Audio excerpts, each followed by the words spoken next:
Welcome guys sa ating YouTube channel. So dito guys, meron po tayong ginagawa dito. Ito po yung dos grados po ang ating pong ginagawa. 2 stories. So ito po yung layout. So kung kayo po ay magpapahukay sa 2 stories, dapat yung ating pong hukay ay nasa 150 cm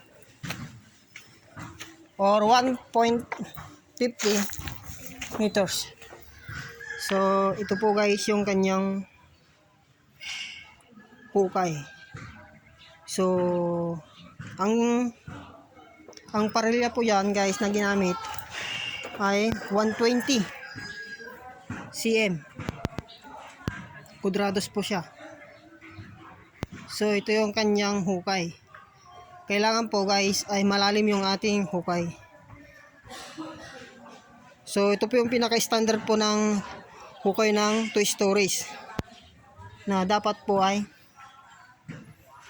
1.50. Pero ito guys, ang hukay natin dito ay kulang-kulang po siyang 2 meters, bali 1.80 cm. Sa kabila naman guys ay ang hukay natin dito ay 1.50 cm. So yan guys.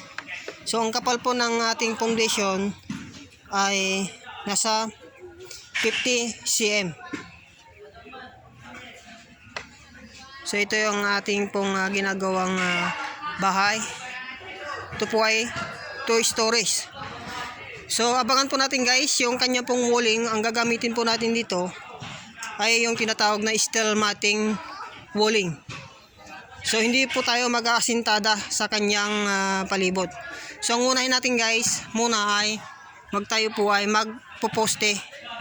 Pag naposte na po natin yan guys, ay lalagyan po natin siya ng abang at doon na po natin nilalagay yung steel matting walling. So yun po ang gagamitin natin. In case na high blocks ay steel walling na po yung ating gagamitin dito. So antabayan po natin ang ating walling nya.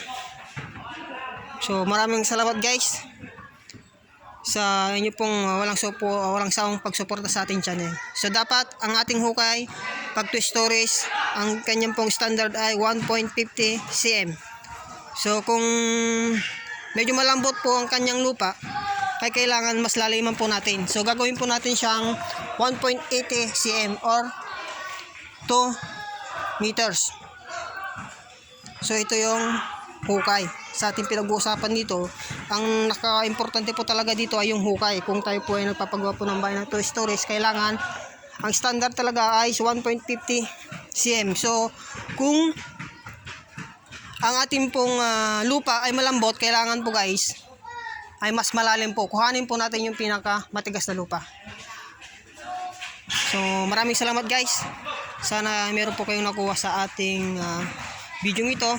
Dagdag kalaman kung tayo po ay magpapagawa po ng bahay.